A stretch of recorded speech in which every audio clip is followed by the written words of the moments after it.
Welcome back to the Beyond the Wire podcast. I am your host, Tim Keller. Along with me, returned from his vacation, is Mr. Matt Disher. Matt, good to see you. This week, we have a fantastic guest. He is a United States Marine Corps combat veteran. He is a Six Sigma black belt. He's a certified Pilates instructor. He's got his MBA from Jackson State University. He got into the food industry about 9 years ago, if my math serves me correct, and has climbed his way to the president and general manager of XNLT Bakeries. We'd like to welcome on Mr. Matt Askren. How are you doing today, sir? Fantastic. Hey, thank you, gentlemen, for having me on. You guys do a great job, and I'm just pleased that I was invited. It's great to have you. Did I get your resume correct, by the way? More correct than I would have, so I need to hire you. You need to be my hype man. There we go. When we have guests on that I have not had the pleasure of meeting beforehand, I reach out, I link up with them on LinkedIn, and I try to get some bullet points on them. And I just was plenty of scrolling was to be done when it came to you. Just one thing after another. So you have quite the list of accomplishments, sir. So good for you. But Matt, we were off last week because you were off. Down in Florida. Looked like a horrible time. Weather was terrible. 80 degrees and sunny the entire time, not a drop of rain. It's the most expensive. It's the happiest place on earth, but it's also the most expensive place on earth. So we were talking about this a little bit before we went live, that the park capacity in the Disney parks is at 1/3 or whatever the number is. Mm-hmm. And so you have a lack of international travelers. You probably have a larger lack of national, of internal travelers here in the United States, but no less, Orlando was still just a crowded zoo, traffic everywhere. And so we had to occupy our time with swimming pool and water parks and water slides and things like that. I will tell you though, that when you go to that city, no matter what happens, every meal is going to cost you a little over $100 for even a 3-person, 4-person family. No matter how you cut it, it's just the way, it's like the algorithm. It's, everything's got to be $40 a person. So we had a good time. It was great. The weather was great. Came back to Cincinnati and it was 55 degrees and rainy since we've been home. Welcome home. I know. Yay. My wife's like, why do we live here? I'm like, because we haven't left yet. Yeah. Because we pay for a home in this area. We have a house and our kids in school. Yeah. So great time. I recommend Orlando, but get your tickets ahead of time if you're going to go there for Disney parks, because they are at limited capacity, which wasn't a bad thing considering the lines that you usually have, as we discussed. And that is simply that we probably didn't wait in any lines that were longer than a half an hour at a time. Yeah. Our guest here was saying he was just down there in February and he could have put his arms out and just 360s his way through the park without touching a person, which is, It's definitely different. I asked, normally you don't see a ton of Disney commercials. You'll see a commercial for the new Disney movie, but not for the park itself and things like that. And I've been noticing them more and more. So I didn't know if maybe they were having trouble getting people through the door, but it doesn't seem like that's the case. It's just limited capacity. So probably tons of people that want to be there. I think that the one restricting factor is, again, international travelers are probably not coming in and out as they would have. So there was a serious lack of diversity in the parks, in the city in general, in any of the attractions. We went to medieval times. We went out to dinner a few times, different places. The parks were, my previous visits to Disney parks, I would see people from all over the world speaking different languages. You'd walk past people and hear people speaking Russian or German or Japanese or what have you. This time it was not that. It was as if I was at the park up the street from my house, where everybody spoke the same language and we were all wearing the same clothes. So it's kind of odd. You don't think about these things until you do the things that you were doing pre-pandemic and you find that things have changed. I'm confident, especially with Disney. I mean, Disney being the attraction, the global attraction that it is, it'll go back to normal at some point in time. It's just not there right now. Yeah. I've had a very similar thought. Like NYC is one of my favorite cities. There's something about that city that anytime I'm in that area, I get an energy from it. And I was just thinking the other week, two of my nieces were just up there for a conference last weekend, and I can just imagine walking through Times Square and how different it would be, because despite the fact that Times Square is not one of my favorite destinations in the city, it is always packed with people from literally around the world. Right. And right now, that's probably not the case. It's not. It's just different. It's odd. It's new. Somebody that I was talking to the other day told me about Las Vegas. They said they went to Las Vegas and the Strip is dead, and there were just not the same. Las Vegas is also a global attraction. People come there from all over the world, and it was empty, which is, it's a great thing. If you're like me, I hate waiting in lines and I hate crowds of people. I am one of those, if we're going to go out to dinner and the wait is any longer than 15 minutes, I'm like, no, let's just go to McDonald's or something. I don't have the patience. I decided at some point in my life that my time is more valuable than waiting in lines, but it's great when nobody's out and you're like, hey, I'm the first one in line. We walked on a few in Disney, or in Epcot, we walked onto a few rides without waiting in any line. We just simply walked on. So not a bad problem to have. It's like when I was a kid, we used to go to this water park near our house, and one time a quick storm rolled through and everybody left. And this was a hot Saturday afternoon, 90 degrees out. The whole world was there. Storm rolled through. Everybody picked up their stuff and left. And then it was just my brother and me running around this park with all the water slides. Doing these big water slides over and over and over again. Yeah. That's my kind of place. Yeah, absolutely. It's not profitable for them.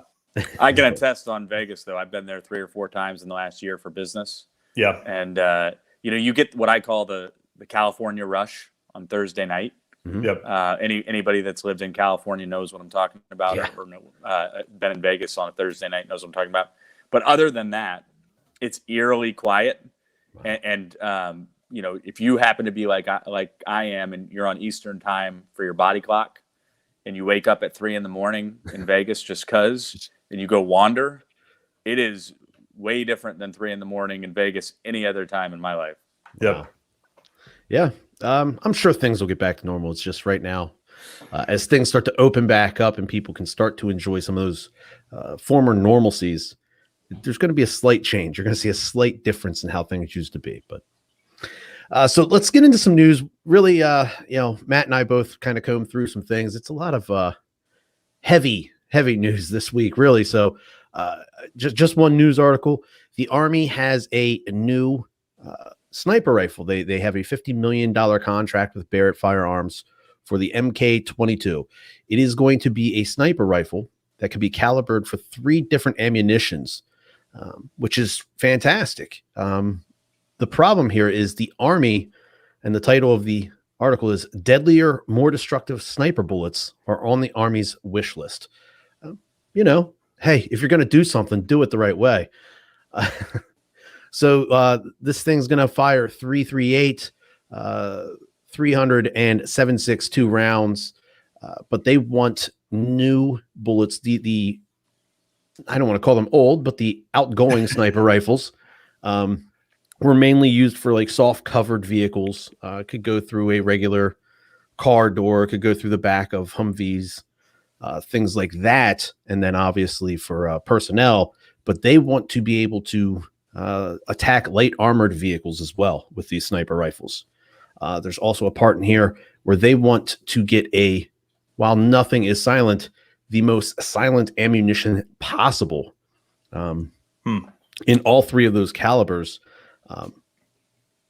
So this is something that obviously the Army's really invested in. They want these ammunitions in all 3 of these calibers to be able to attack light armored vehicles as well as be as silent as possible to help maintain the safety of their snipers. So I thought this was an interesting article.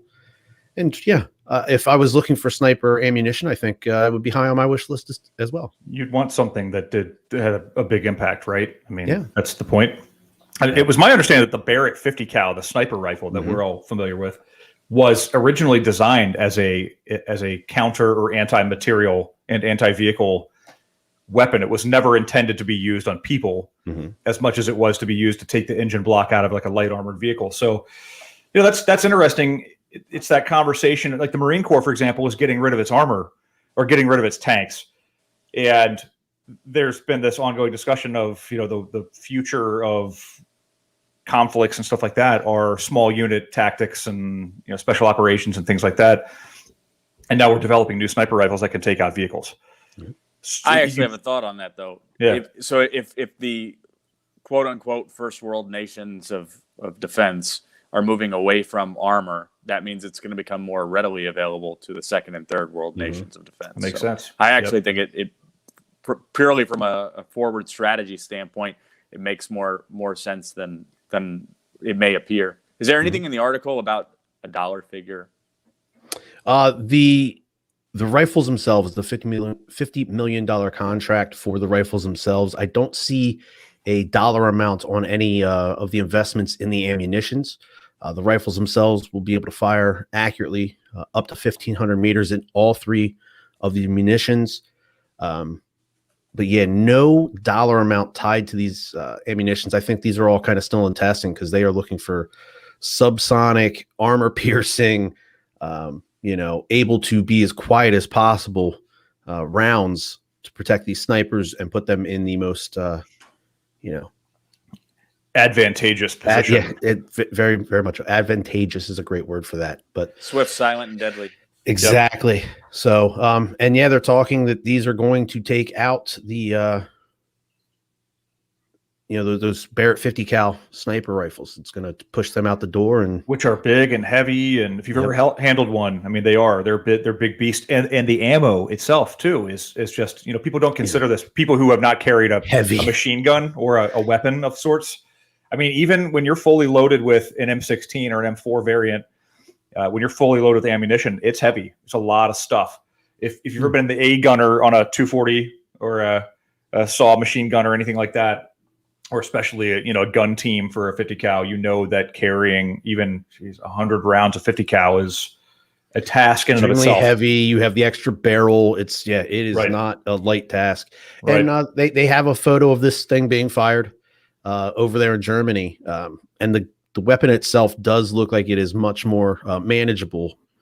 Sling that thing over your back. I'm assuming there's probably extra barrels for the different rounds, but much more manageable for these teams of snipers to pack up and move when they need to move. But the only other thing I saw in the news, and this is something Matt and I talked about on a previous episode, was Maverick, the new Top Gun movie, the sequel. It just keeps hitting snags. It's been delayed again. Now it's looking like November of 21. So that movie we've all been waiting for 20 plus years now.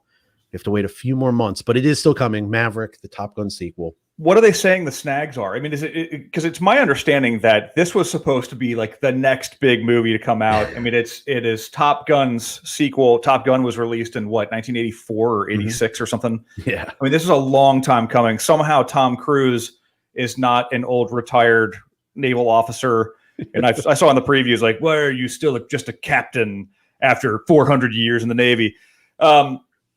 Is it that they're waiting for the theaters to they're waiting for some normalcy in the world probably to come back to normal? I just don't know if theaters are going to return as fast as we think they're going to. That honestly could be it. Maybe they are playing the long con where they're just trying to wait till theaters open up. They can have that big box office release and, maybe get the numbers in. But it was just kind of a quick blurb there on military.com of another snag. Maverick can't catch a break. The Top Gun sequel delayed till November of 2021. So, I've got a thought on that too, if you guys don't mind. Yeah. So if you look at budget, I don't know what the budget of Maverick is, but Tom Cruise movies in general tend to have exorbitant budgets. Yes. All right. So for context, Coming to America 2, Eddie Murphy was given $125 million roughly from Amazon. But that was not a large budget movie. It was not an action movie. Yeah. So the truth of the matter is that if it had gone into theaters, Eddie Murphy may or may not have gotten $125 million back for that project. Right. The only way, in my opinion, for a movie like Maverick, which probably cost $100 million to be able to recoup their funds, is to have people in the butts in the seats, because again, the streaming services aren't going to go out of pocket for much more than what they did for Coming to America, because again, even that set records. So if they need from a pure revenue standpoint, if the project needs to make $300, $400, $500 million, my gut is there's no possible way to recoup that in a streaming scenario. Yeah. No, I think it makes sense. I know that a bunch of movies that were supposed to be big box office hits, like the Tom Hanks Greyhound. Have you seen that one? He's like the battleship or the captain of the battleship in World War II. Like that was supposed to be a good flick, and it ended up on Disney Plus. And I don't know. I perhaps they recoup that. I know I bought Disney Plus, a subscription to Disney Plus, just to watch some of these movies and shows that I couldn't see elsewhere. So perhaps it makes sense for some of them. But I get it. Yeah, if that was a big budget movie and they have to make $300-400 million back, I don't know if you're going to get that from showing up on Netflix or Amazon streaming movies at $5 a piece.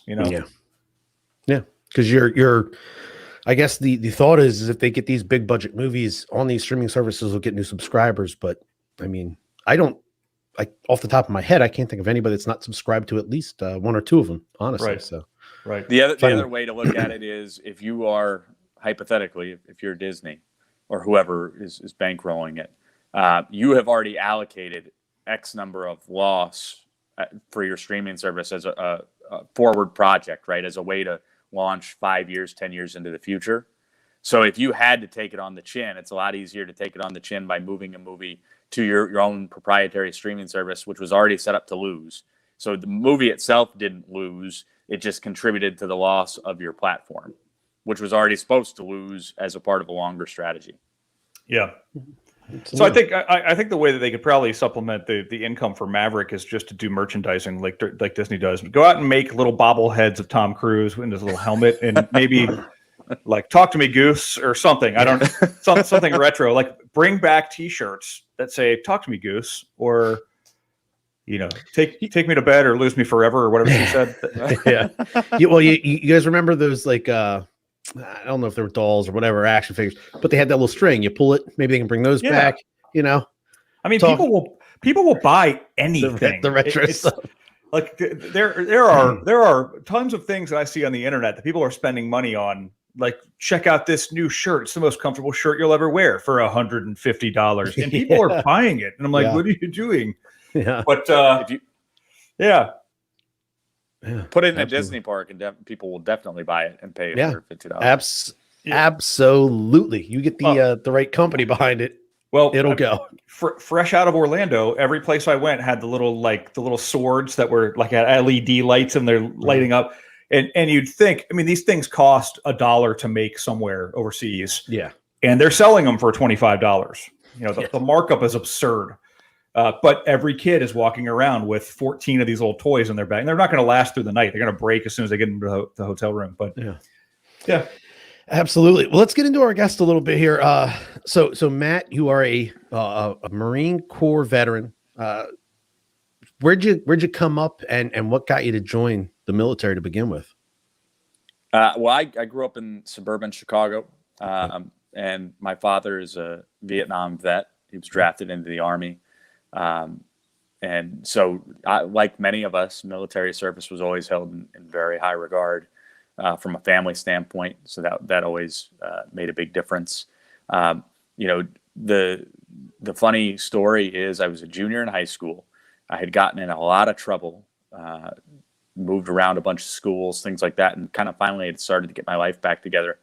And the Marine recruiter, Keith Sander, who ended up being a Centurion recruiter. For those that don't know, that means he got 100 people to come in during his time, and he had a big write-up on Marines.mil at the time.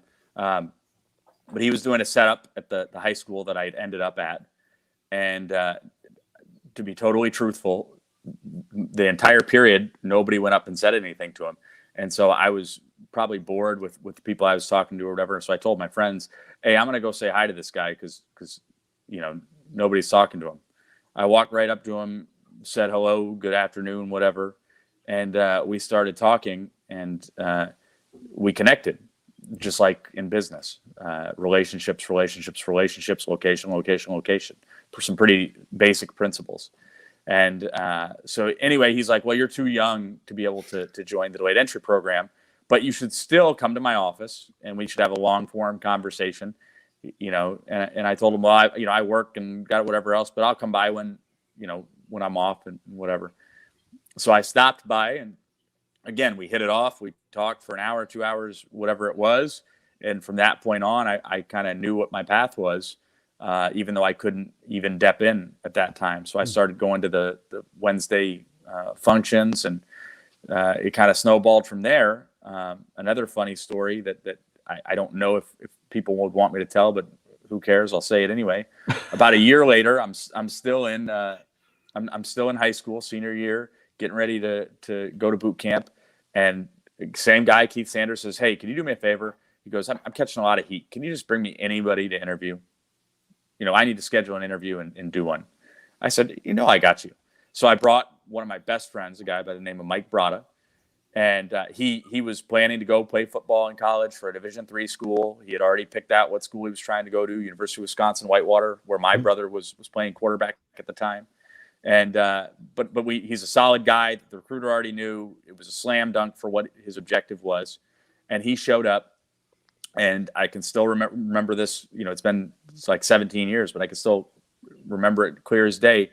They were talking, and he basically said, "So what's going on in your life at home?" And he said, "Well, everything's pretty normal. Getting ready to go to college." He goes, "Okay, how's your mom and dad doing?" He goes, "I've met them before. Everything good with them?" And he said, "Yeah, my mom's doing the same thing as always." He goes, "My dad's working 2 jobs." And he said, "Oh, why is that?" He goes, "Well, I'm a senior, and my sister's a junior. And so, he's saving up to get ready to send us to school." And he goes, "Well, what if I told you that you could walk home tonight and you could tell your dad, you could say, 'Dad, I love you, and stay home tonight.'" And I could literally with my own eyes watch it resonate with him. He was like, "Wow, I could really do that. Like, that's a grown man move, And so anyway, he ended up joining a bunch of my buddies. We all kind of went in around the same time. And, joining the Marine Corps was a great decision for me. I was not an academic guy, as I pointed out.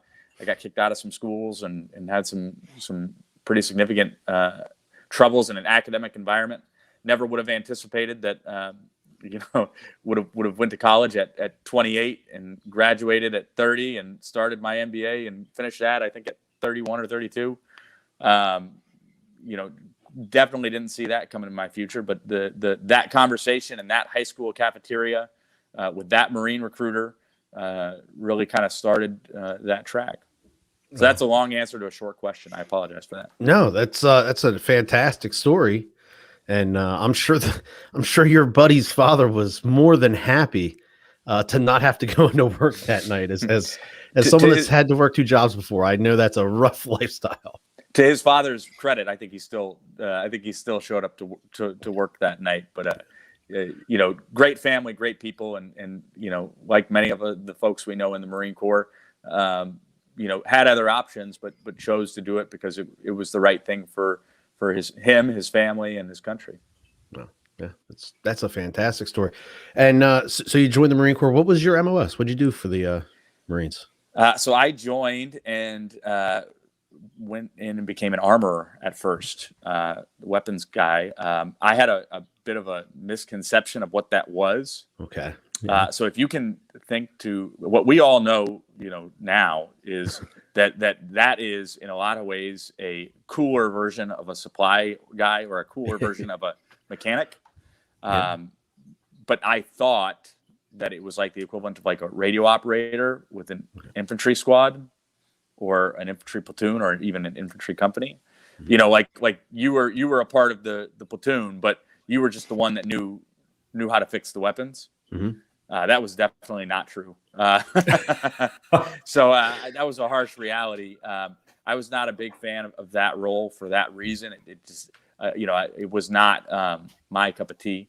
I ended up lat moving, and in true Marine Corps fashion, I got my 3rd choice for my lat move, which I did upon reenlistment. My first choice, I think, was I think it was Anglico, and I think my second choice was tank crewman, and my 3rd choice was comm guy.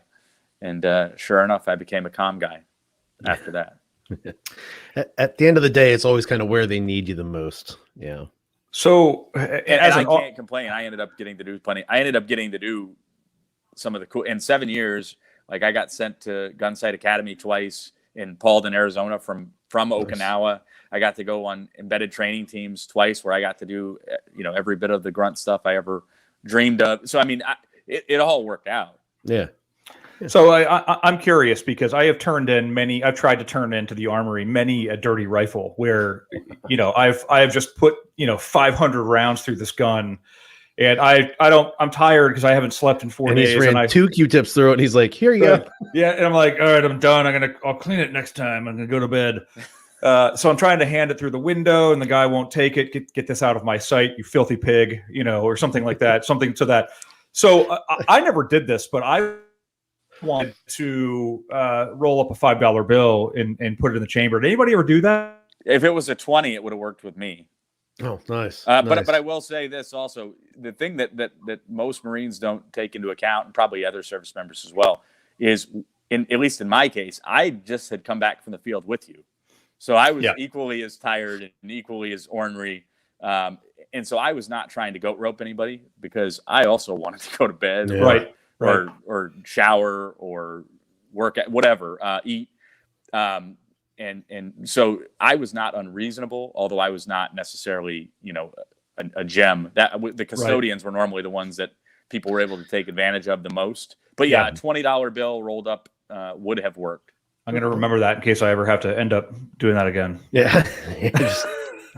Just someone rolls 20 up. Maybe now it's more. Yeah. Inflation. With inflation. Right. Yeah. And the cost of goods these days, if somebody has to buy lumber, it needs to be a 50. Yeah. Wow. Yeah, absolutely. Yeah. I had actually never thought of that, but whenever there was a training exercise, and, we've all been in the Marine Corps, so it's, captain says, hey, 5 a.m. means lieutenant's going to say 2:30 or 4:30. That means gunnery sergeant's going to say 4, and then sergeant's going to say 3:30, and your squad leader's going to say we'll see you at 2.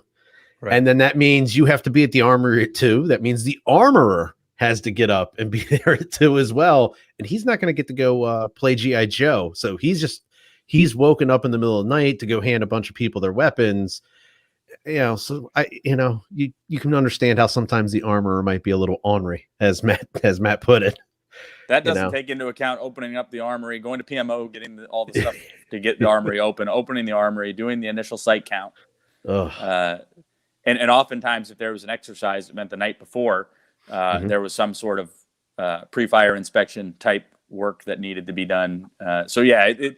It was my opinion, and I catch a lot of heat within the ordnance community for this because I'm so vocal about it. It's one of the worst jobs in the Marine Corps. I think that there's other ones that probably compete for that. Food service certainly has a right to that, some of that claim, but for my money, it was never my cup of tea. I actually excelled at it, not necessarily always the mechanical side of it, but just the problem solving and the ability to kind of get the job done, but never my cup of tea ever. Yeah. I was on a deployment with the 11th MU, and this is along these same lines, similar, but not 100%. We did some work with the recon team that was with the Marine recon team that was on our boats in our MU, and I heard a nasty rumor that those guys don't have to clean their own weapons, and I was very jealous, and I was like, man, if I had the stamina in the swimming pool and was as comfortable as these guys are in the water, if I was an absolute stud, right? Like I would go do that too. Yeah. Now, of course, it's all thinking in your head. Like I could do that, but that was honestly, I remember thinking this as a 19-year-old kid. I'm like, those guys don't have to clean their own weapons, because that was like 20% of my day when I returned from the field, and we were always in the field. We were always out training, and so, I mean, these weapons. I have to think about the generations of Marines that came before me and put how many thousands of rounds through some of these weapons, and then I'm out there doing the same thing. I mean, not cooking barrels, but cooking barrels on machine guns and things like that. And then we come back and scrape 400 pounds of carbon out of it and hand it off to the guy. Anyway, the recon guys weren't cleaning their own weapons. I don't know if somebody wants to prove me wrong, but well, Matt, all these years later, Matt's still upset. What were you going to say? I accepted weapons from them, from 3rd Recon Battalion, where we had to take them in from them, and they were all filthy. Yeah. And we were told to be quiet and color. Yeah. Because the gun cleaning ferry was going to come in the middle of the night and clean their weapons. That's the same thing I heard. And when you're so the way that works is for them, in my experience with 3rd Recon, was that the all support people in recon battalions and recon companies want to be accepted. So all it takes is the person that's one rank higher than whoever the support guy is to walk over, put their arm around them, and ask them if they want to go drinking that night. Oh. And then, it makes their Twinkie squirt, and they got no, they lose all decision-making capability. And so they just go along with it. Yeah. And then in our case, our battalion commander was a prior Force Recon company commander. So he lost all when they came and gave us dirty machine guns to take on as for us to own in our unit. He lost all faculty to make decisions. So there's just a lot of that. It's the envy, that many folks have, and I know Marines aren't exclusive to that. I've seen it. I did a lot of joint time, so I saw it with the Air Force, the Army, and the Navy as well, and within their groups. But it's a real thing. Yeah. Well, so Matt, you get out of the Marine Corps, you go to school, you get your MBA. When you first got out, what was the goal? What was the plan? So I thought I had a concrete plan that was set up, right? I was going to be different than most guys when they get out. For one, because I didn't have any interest in using my GI Bill. So okay.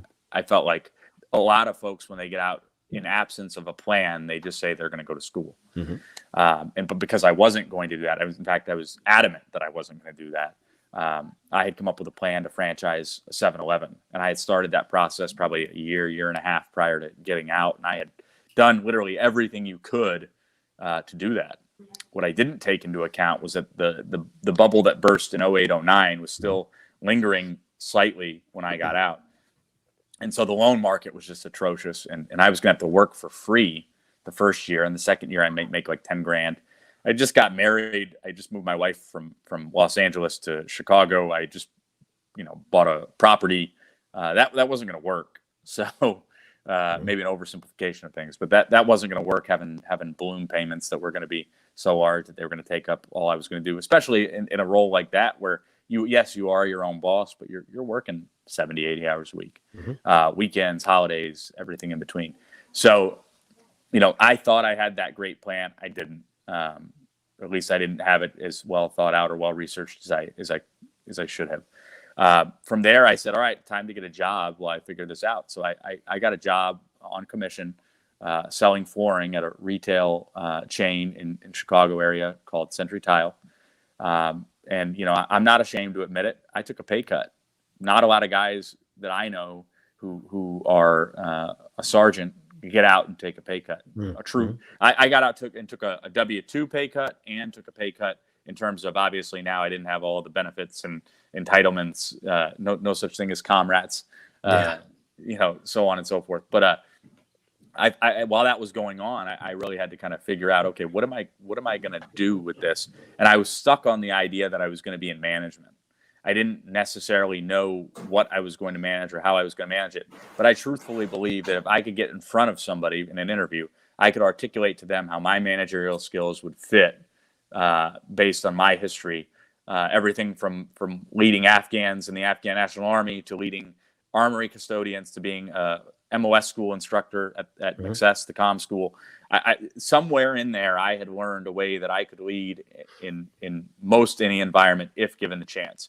And I stumbled upon a posting on monster.com for a company called Alpha Baking, which I didn't know what that was. Turns out it's the company that makes S-Rose and hamburger and hot dog buns, which it is the Chicago hot dog bun, with the poppy seeds and everything. I applied to be a sanitation manager. I didn't have a clue what that was. I showed up and they basically said, we want somebody that's willing to learn and that's willing to lead. And I said, well, I'm nothing if not that. So that's kind of where it started. And if you had told me that 9 years or so later that it would have ended up the way that it has, with me having crisscrossed around the country and having worked for multi-billion-dollar companies and ultimately, being the president of a startup, I don't know that I would have believed you, but I would have sat there and listened because it sounded like an interesting story. Yeah, absolutely. So you kind of lucked into the food industry. Yeah, really. I mean, basically, because I was open to doing anything and anything that would progress me, or that I felt would progress me, the idea of going into food was always on my mind, because there is kind of a natural subscription that people do with food. If you think about your breakfast, it's a great example for people. There's a lot of people that for 20 years have eaten the same thing for breakfast, right? Mm-hmm. That's not an official subscription, although nowadays with Amazon, maybe it is. But it is a form of subscription. In terms of again, if you live in Chicago, you probably eat hot dogs relatively often. And when you eat those hot dogs, you probably have a specific brand or brands, right? That's another example of that subscription. So for my brain, especially being fresh off of 0809, I was looking for things that weren't going to lay me off. Yeah. And so the idea of getting into food was attractive, but I would be lying if I said that I specifically sought out food with that foresight. That was just, once they offered it to me, that was why it was attractive. Yeah, absolutely. And then I see after this, you went to the Tootsie Roll Industries, which my wife would be a huge fan of. She loves Tootsie Rolls. So you were production supervisor there. Tell us about your next steps after Alpha Baking. You had the Tootsie Roll. Like you said, you kind of crisscrossed the nation. How did you just keep landing these step ups? Well, so while I was at Alpha, I tried to have an eye on the future. I had my wife and I had our first son at that point in time. So obviously you keep your eye to things like finances at that point. But I was just looking for something that I could grow a resume, grow a story, so that one day I could end up in a better position. And the thought process there was, Alpha Baking, as great as it was to me, was a very manual process. Again, this is an industrial bakery. It's not like your corner bakery. It's more in line with what they would do at a tire factory than it is a culinary thing. But nonetheless, it was very manual, not automated. Tootsie Roll had robots and had automation. It was like going from the Flintstones to the Jetsons. And so that opportunity really spoke to me. And so, ultimately, networking is what got that for me. I joined LinkedIn while I was on with Alpha Baking, and that was how I ultimately came in across the recruiter who linked me up with Tootsie. And that's a fun company to work for. You don't work a lot of weekends.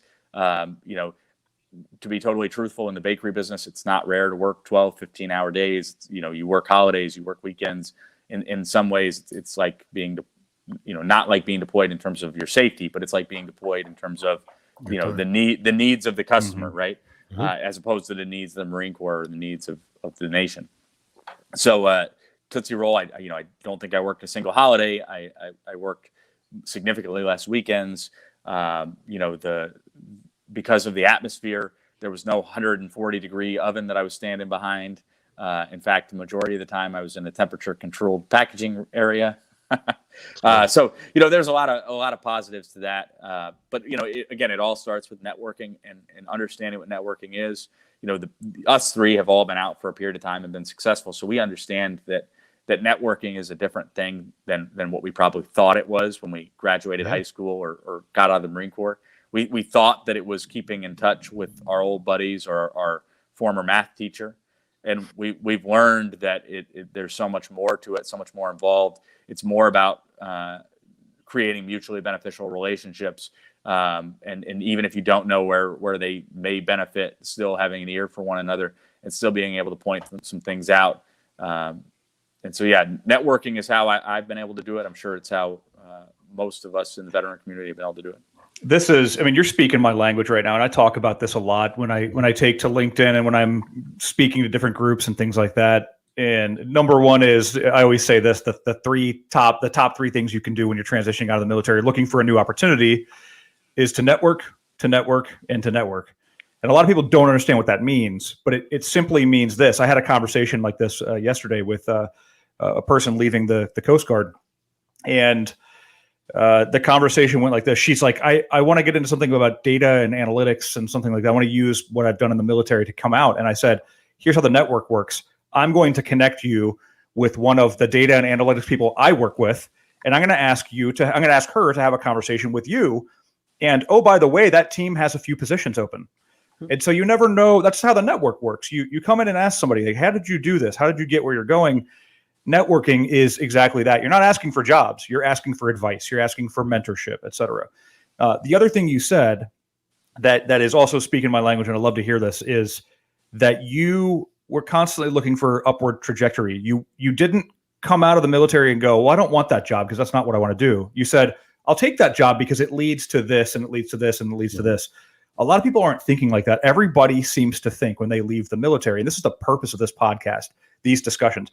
People seem to think when they leave the military, they have to plug into their forever job right this moment. Like the next uniform they wear is going to be what they wear forever. Statistically, it's not true. Nobody does that. Statistically, people are leaving their first job after a year out of the military. It's usually because they chose the wrong thing or they found something better that they want to go pursue. In this case, it's not, this is what I tell candidates when I interview. It's not this job you want. It's what it leads to. It's what comes next. It's the career potential thereafter. So if you come out of the military and you get a job that's $60,000 a year, you're not going to end up at $60,000 a year. You're aiming to end up at $200,000 a year, but you don't want to just say, well, I don't want that job because it's not what I want. Well, 5 years, 10 years down the road, you have all these different opportunities, which is, I think you're a great example of this, Matt. Well, if you don't mind, I want to give people an example of networking just between the three of us. Mm-hmm. So total transparency, Tim and I just came into conscious of each other very recently, right? Mm-hmm. Which is ironic because for business, I go to where Tim lives pretty regularly. So maybe there's a cup of coffee or a lunch or a dinner. Thank you, Rudders, for being a great customer. But Matt Disher and I have been in some form or fashion through public forums on LinkedIn communicating with or around each other since probably 2013. It started with the Veteran Mentor Network. And so again, we had never DM'd one another. I'm sure that we had commented on each other's posts type thing, again, especially in the public forum. But that was 2013. We had our first phone conversation in 2021. And now we're on a podcast, chatting. But that's an 8-year, like the average service member gets out. And if you told them that a solid networking connection would take 8 years to actually end up on the phone with one another. And obviously, if it had been pertinent, we would have gotten on the phone with each other a lot sooner than that, right? But that's an example of a mutually beneficial, social media based or origin networking relationship that I think we both would agree is beneficial. It's 8 years in the making, and I think that would blow most people's mind. Yeah. Yeah, 100%. And it's in this case, it became, hey, let's have a chat. So we've seen each other. Like I've been on LinkedIn. I've used LinkedIn since I can't even remember the year that it came out. I started using it and started connecting with people. And at first, for me, it was a method of building business because I got into a sales job and I was like, I need to reach out to all the people in HR and recruiting that I could possibly talk to and try to sell them things. And that's how that came about. But then I started just connecting to other people and reading their stories and reading their comments and reading their profiles. It's always amazing to me to see a LinkedIn profile that goes from a job in underwater basket weaving and then into law enforcement, then unicorn wrangling, and now they're the COO of a multi-million-dollar company. And I'm like, you moved. It's a lattice. You moved into all these different opportunities, but ultimately what it came down to is you had the capability or the hunger, you had the appetite to go after these things, and you had the knowledge to do them well, or the work and drive, the effort to do them well. But I'm connected with a lot of people, as we all are. I'm connected with a lot of people on LinkedIn. The majority of them I don't talk to. I don't talk to one-on-one like we're doing right now. Now, we say this in every podcast. I want people to raise their hand and say, hey, we want to come talk to you on the podcast and tell these types of stories, because I think it helps to project exactly what we're discussing right here, is how much the network works and that your career path takes twists and turns and it can move in mysterious ways. Something resonated with me, Matt, that you said earlier. If you would have told me where I am right now 10 years ago, same thing. Hey, great story. That's amazing. But that's not where I belonged, or not what I saw myself doing. I still joke around to this day. I'm not sure what I want to do when I grow up. I have just happened into some really great career opportunities, and I enjoy thoroughly what I do, but it's because I'm so passionate about what I do, and I've become good at it, and if you can get a job like that, you're not working, you're living life, it's an enjoyable experience. So, we have thousands of connections probably on LinkedIn that we won't talk to. And a lot of that's simply because we're either afraid to knock on each other's doors, or we just don't know how the conversation goes. I'm guilty of that too. I'm like, I really want to talk to that person, but I'm not sure what to say. Mm-hmm. And I talk to people all day for a living, It's interesting for sure. Yeah. And Matt, I don't think you just happened into things. You mentioned about others is they had this hunger, this drive, and the aptitude to be successful in these roles, and you've accepted these roles. You've used your aptitude to produce in each role you found, and after a while, you just go, okay, what's next? Bring me more. It's not looking into it. You're growing. I am one of those, and I don't mean to be the subject of the conversation, but I'll tell people this openly. I have suffered from, in my career, imposter syndrome. I have suffered from that syndrome where I sometimes look at the work I do and I don't think that I'm doing good enough, or I don't brag about the successes and things like that. And I've had 2 or 3 of my own bosses throughout my career tell me I need to talk more about my successes and brag, not the word brag, but brag more about the things that I've done. And I'm like, well, I don't think I'm really doing that good of a job. It's one of those things where I'm in a role that I enjoy doing. And when you get to go to work every day and you are intrinsically motivated by the work that you're doing and you're getting paid for it, what better, Yeah. So when I say I've happened into these opportunities, I really mean that through the network, I've just been in the right places, doing the right things, and had a certain amount of expertise where suddenly a role comes open, and next thing I know, I'm having a conversation about it. And that's really, maybe happening into it is the wrong term. Those are the wrong terms to use. But what it is it's using that network to the advantage of the network. It's exactly what it's used for, is that people know now, just as Tim, they know you, or Matt, they know you. If a role comes open that you're perfect for and people are aware of you, they're going to talk to you about it. Well, and I would argue that, and I know I'm not trying to play semantics, but I would argue that instead of happening into those roles, you've grown into them. Right. Yeah, absolutely. Yeah. Absolutely. And speaking of growing, I mean, you took the job at Tootsie. Looks like you went down to Georgia, but I wanted to kind of highlight the Smithfield Foods. You brought in as an operations manager up there in Massachusetts, and within a year, maybe it looks like you took over the plant as a plant manager. Now you said you moved your wife from LA to Chicago. Now you got her going to Massachusetts. Weather's a bit different in the Northeast than it is LA. How was that job? How was, moving the family up to the Northeast? How was all that? Well, the job was great. Smithfield's a really strong company. I had a great experience with them. I had left a company where I was an executive, a smaller company, not small necessarily, but smaller than Smithfield for sure. Mm-hmm. I was an executive, and I saw the writing on the wall that the future wasn't for long. I ended up being right, unfortunately. They shut their doors about 9 months after I left. But I with Smithfield, what I saw was, 1, stability, and 2, an opportunity to establish myself at the biggest of the big $15 billion a year group. And so I took that. In terms of family and everything, when we left Chicago for Atlanta, my wife said, "You better not move me back to snow." And sure enough, I did. And the job was in Springfield, Massachusetts, which is Western Mass. And we chose to live on the Connecticut side of the border in the Hartford area, which fit was a little bit better fit for my family. But yeah, I mean the weather component, in Georgia, this is something that a lot of military people will I think understand. Is in Georgia, I was able to buy a brand new house. We were the first people to ever live into it, in a brand new subdivision. Bigger than anything I had ever lived in, bigger than the house I grew up in. I moved to Connecticut, and I was I downsized by 1,000 square feet, and it was built in 1942. And we had to use window units for air conditioning in the summer. It's just a different mold. But to my wife's credit, who she's fantastic, and my kids are fantastic. they put up with it. And my wife actually liked Connecticut.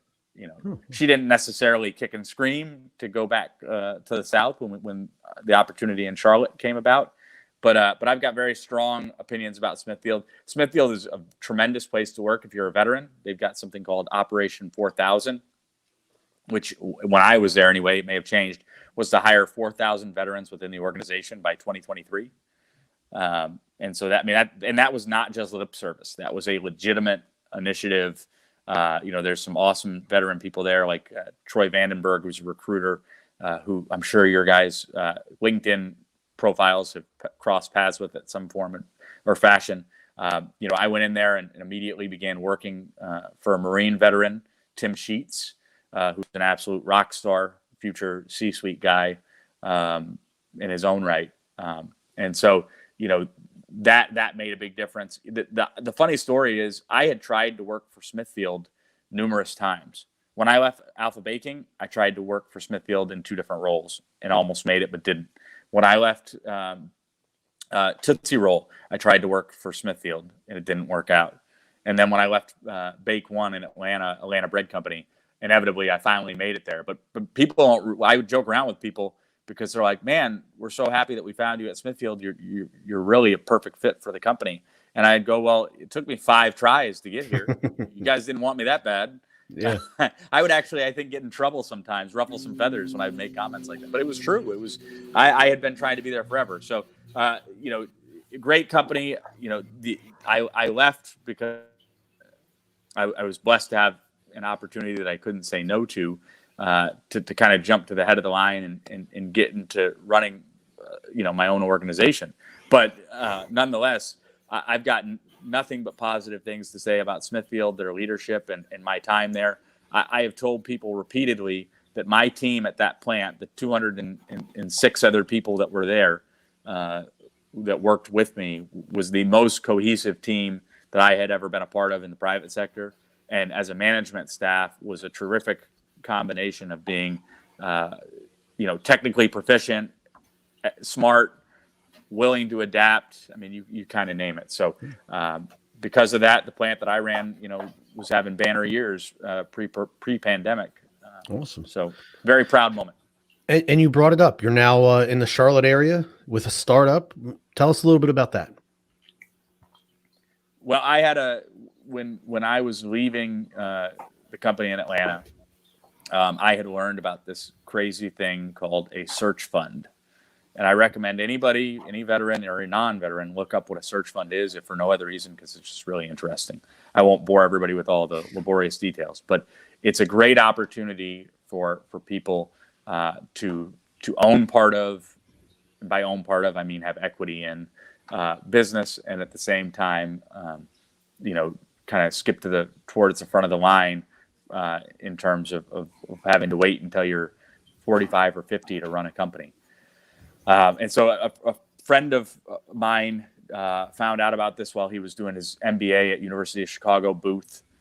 Stanford also has a lot of people that do it. Harvard has a lot of people that do it, so on and so forth. And so I started attacking that and trying to meet investors through that community, through searchfunder.com, some other places. What I ended up learning was that I was not blue chip enough for that traditional search fund. What I mean by that is they normally hire people that are out of, Ivy League schools and maybe the top 10 or 20. Other than that, my life just had not lined up in a way where that was realistic. I'm very proud about where I got my bachelor's degree and where I got my MBA, but I would be lying to you if I told you that it was in that top 20 or 30. And so there's another way to do it, which is through something called a self-funded search fund, where you yourself have to kind of fund it, or you have to do it on off hours while you're working a real job. And so I took that upon myself. And in that process, the deal that I was working on, unfortunately, didn't work out. But I met these great investors, and I maintained these relationships. And so one of those firms was Southern Spear out of Winston-Salem, North Carolina. And after I took the job with Smithfield, over a period of time, they came across a brand that was launching, or that was being created, called Lucy's Soupy Pies, and they funded that venture and created XL&T Bakeries, and they called me up and essentially offered me an opportunity that I couldn't turn down.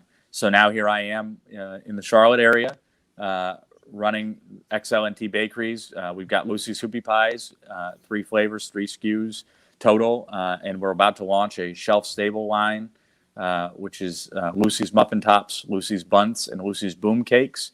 There will be 6 new SKUs. The Hoopie Pies have to be served out of the grab-and-go open-air cooler, but the shelf-stable products will go right on the shelf. And, we're just hooking and jabbing and trying to make it work. No. Looks like Matt dropped out. Hopefully we can get him back. He was talking too much fire. I mean, all that. All I heard was it was an amazing. It sounded amazing. Oh, we got him back. There he is. Yeah, well, Matt, congratulations. Yeah. Yep. Congratulations on the opportunity. I did want to ask. You mentioned that you're familiar with my neck of the woods. You're currently president of a company that makes Hoopie Pies. Is that what they're Hoopie Pies? Okay. It's a variation of a whoopie pie. Exactly. But we like to tell people that comparing it to a whoopie pie is like comparing a Corolla to a Cadillac. You or I would both drive either one of those, but we would know the difference the whole time. Yeah. I was going to say, in my neck of the woods, not too far is one of the biggest areas of Amish in the entire country, and one of their bakery specialties is the whoopie pie. So when I saw these photos, your background photo on LinkedIn is these Hoopie Pies, I thought they looked very familiar to the whoopie pie. Matt dropped out again on us. He's in a hotel. He's on the road, and there is some sort of problem with the Wi-Fi where he is. Yeah, the hotel lost their Wi-Fi, so he's been on his phone. So we'll try one more time. But yeah, Matt, if you ever do find yourself in the central Pennsylvania area, we can definitely get that cup of coffee. We'll maybe have a whoopie pie or two. Yeah, I was going to ask, where do I get one of these? How do I get my hands on these so I can eat them on the next podcast? Well, we're in various convenience store chains across 22 states from Pennsylvania to Alaska. Some of the bigger ones are Rutter's, based out of York, PA. Rebel, which is based out of Vegas. We're about to launch into Cefco, which is based out of Temple, Texas. There are 208 stores. Wow. We just got a commitment. I don't know if I can say this one, out of a Dallas-based C-store chain that if I said it, you might know, but I got to hold back. We're going to be launching in Target. And this is the first time we've announced this publicly, is right now. Never heard of it. We're going to be launching in Target July 4th weekend. All right. There's numerous places, too many to kind of just give you a generic rundown. In the greater Cincinnati area, I'm trying to think of the best option, and unfortunately, one's not coming to my mind immediately. But if you have Super Target in July, they'll be available there, and truthfully, they'll be available some other places before there. I'm just not at liberty to make those announcements. We just launched a hotspot in South Carolina last week. Nice. So yeah, I mean, we've got numerous Gomart, Parmar, Cruisers in North Carolina, many other places. Mountain Energy, soon to be hopefully their parent company, which is First Coast Energy, or Dailies. If you've ever been in North Florida, Dailies are a huge thing. So we're in quite a few places, and Rutter's is one of our best customers. We're actually running a deal there right now until the end of April, which is 2 for $6 on the red velvet. So if you go into a Rutter's store, any Rutter's store, you should see our signage as well as the deal. And our motto is it's all about the cream, because unlike a traditional whoopie pie, which is a marshmallow fluff or a cake icing, this is a dairy-based cream. It's got to be served out of the open-air cooler because of that, and it's different than anything you've ever had. It's lighter, and it's delicious. We've had people that don't like desserts that have told us that they love it, and we've had people that tell us that they thought they were only going to be able to eat a quarter or a half, and we're able to eat all 4 ounces because of that kind of light and premium nature of it. Well, I can tell you this: 2 for $6. I'll be able to eat all 8 ounces. I also like desserts. and you know what? And I'll stop by Rutter's on my way into work today, as a matter of fact, and grab myself some. I will say this: the products looked fantastic. We are getting ready to wrap up, Matt. If I can just say, my favorite when I'm around, those Amish bakers, my favorite flavor is the chocolate cake with the peanut butter icing. Maybe that's something we can start working on there, and get that in. Ken Jarvis lives in PA as well. He said he's going to jump in there next time and grab a few. So grab a few, Ken, and then write a review on the next time we broadcast here. You can tell us what you thought. I'm going to have to get my hands on some of these too, because my family, we're just an ice cream. Like, we get ice cream almost every night, and it shows on the waistline. But we're open for like literally any desserts. Absolutely. Well, Matt, it has been a fantastic time talking to you. We've hit that hour mark. It's normally when we jump on out of here. But before you go, any last words? Yeah, I mean, if anybody wants to follow me or the company on social media, please connect or follow. We're at Lucy's Hoopie Pies on Facebook and Instagram, XLNT Bakeries on LinkedIn. I'm at Matthew Askren on LinkedIn.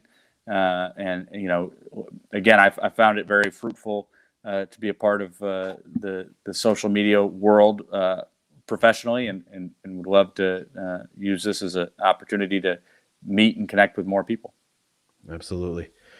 Mr. Disher, anything before we go, sir? Hey, appreciate having you on here, Matt. I love the story. It resonates with me. Of course, similar type of story coming out of the Marine Corps and climbing the ladder, so to speak. So I love the success stories and your stories of networking and the success therein. So I appreciate you sharing your story with us today, joining us, and look forward to more future conversation. Maybe we'll have you on here next in another couple of weeks.